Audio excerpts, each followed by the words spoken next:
Nasib Rhea Ripley pasca melepaskan Women's World Title-nya karena cedera bahu yang dia alami masih belum jelas. Sementara apa reaksi backstage terhadap Liv Morgan?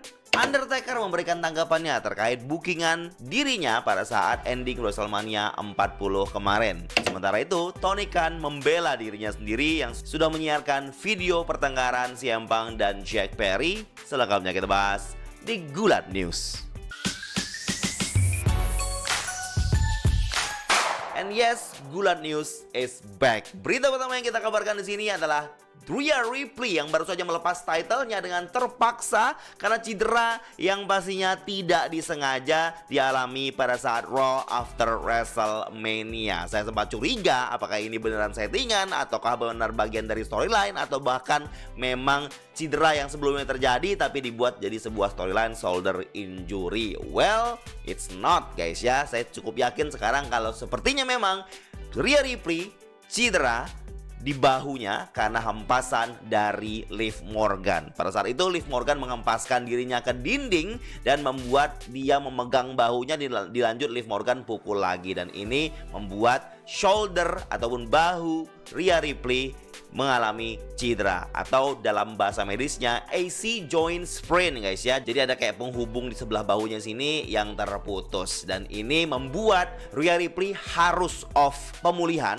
Dan mungkin kalau dibutuhkan dia harus operasi. Dan jika dibutuhkan operasi, kemungkinan dia akan off 3, 4 hingga 6 bulan. Tetapi jika tidak dibutuhkan operasi, kemungkinan Rhea Ripley akan off sekitar 3 bulan saja. Tetapi itu memang harus membuat Rhea Ripley melepaskan title-nya untuk membuat championship tetap berjalan, tetap diperebutkan di Monday Night Raw.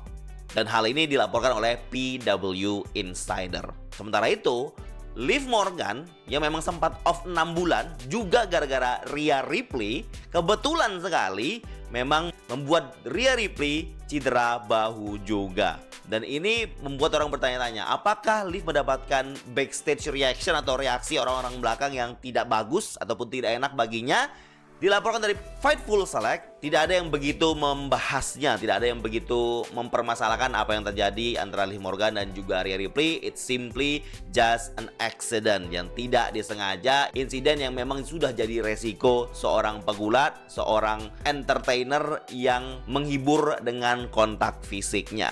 Dan untuk melanjutkan storyline, seperti kita ketahui, Liv Morgan berusaha untuk membuat ini menjadi sebuah storyline yang akan menjadi lebih excited, menunggu Rhea Ripley kembali dan membalas dendamnya.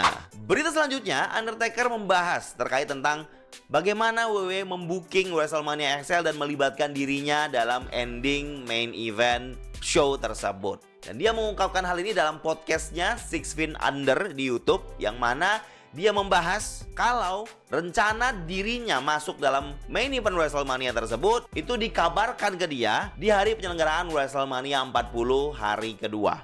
Undertaker bercerita bagaimana proses pihak WWE menghubungi dirinya. Jadi di hari Selasa, Undertaker itu dihubungi oleh Triple H dan bilang banyak hal yang sudah disiapkan untuk WrestleMania dan ada beberapa hal yang kami pertimbangkan, dan Triple H ingin Undertaker terlibat dalam rencana yang mereka sedang siapkan.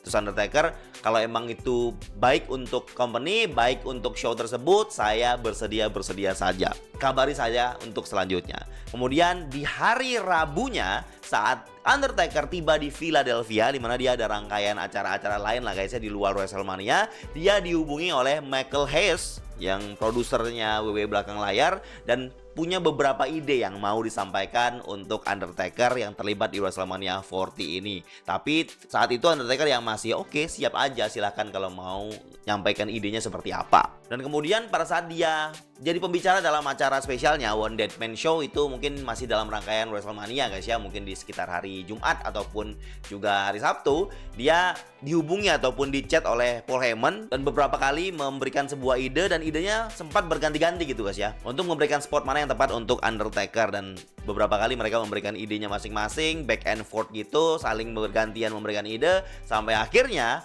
di hari Minggunya saat penyelenggaraan WrestleMania 40 malam kedua, barulah Undertaker mendapatkan ide yang sudah fix dan dia siap untuk beraksi terlibat dalam WrestleMania XL. Ini bukti bahwa memang Undertaker dihubungi di minggu WrestleMania itu, di menjelang weekend WrestleMania itu, dan bukan rencana yang sudah dipersiapkan jauh-jauh hari. Dan seperti yang kita ketahui, Stone Cold yang tadi direncanakan itu di-cancel karena sesuatu dan lain hal. Dan berarti mungkin WWE harus mencari cara lain untuk membuat WrestleMania main event tetap spektakuler. Akhirnya Undertaker yang memang sudah dischedulkan berada di Philadelphia di minggu itu bersedia saja dan siap untuk memberikan kemunculan yang pastinya akan melegenda dan membuat WrestleMania main event sangatlah membekas dan spektakuler. Berita selanjutnya, Tony Khan membela dirinya sendiri yang sudah memutuskan untuk menyiarkan tayangan footage CCTV pertengkaran CM Punk dan Jack Perry di belakang layar AEW All In tahun 2023 di London, UK. Seperti yang kita ketahui, CCTV footage yang disiarkan oleh AEW melalui acara Dynamite-nya ini membuat orang banyak mengkritisi keputusan Tony Khan terhadap ini. Sejak awal Tony Khan sudah bilang kalau ini ada bagian dari storyline yang memang dibawakan. Jadi ada kaitan signifikan antara penyiaran ini dan storyline yang ada sekarang. Jadi tidak semata-mata hanya karena untuk mendefend statement dari CM Punk itu sendiri, guys ya. Tapi kalau memang untuk mendefend statement dari CM Punk, banyak orang yang berpendapat itu sama sekali tidak membela AEW, itu malah mempertebal dan membenarkan apa yang CM Punk jelaskan dalam podcastnya Ariel Helwani. By the way, dalam podcast The Chris Russell Show, Tony Khan muncul untuk mempromosikan AEW Dynasty, pay-per-view-nya AEW yang akan tayang di weekend ini. Dan Tony Khan bilang kalau kaitan penyiaran footage itu sama story-nya sangatlah kentara, di mana saat ini Young Bucks itu bersiap bertanding melawan FTR. Ini chapter keempat mereka dalam sebuah storyline feud besar yang ada di AEW. Dalam storyline-nya, maksud dari Young Bucks untuk menampilkan footage ini berkaitan tentang bagaimana Young Bucks dan FTR sempat bertanding di acara All In 2023. Mereka bertanding di match ketiga.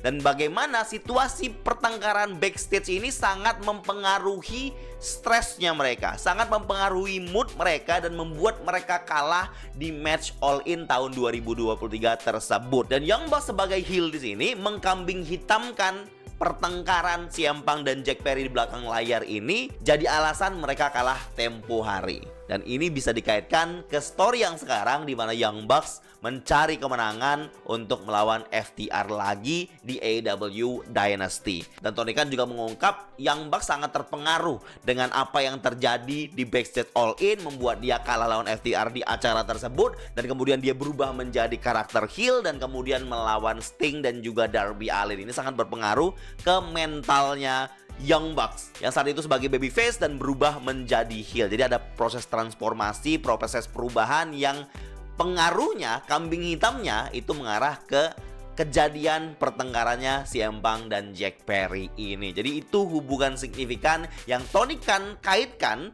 untuk menjadi alasan terbesar kenapa dia menyiarkan pertengkaran CM Punk dan Jack Perry di acara AEW Dynamite. Walaupun setelah itu sepertinya dia menyesalinya karena dia mengcopyright semua akun sosmed yang menayangkan video footage ini. Tapi yang di channel saya tidak, guys ya. Silahkan cek di Gulat Talk. Dan itu tadi berita-berita dunia gulat profesional yang ter-up-to-date cuma di Gulat News. Support terus channel ini dengan subscribe, komen sebanyak-banyaknya, dan like video ini. Sampai ketemu di Gulat News selanjutnya.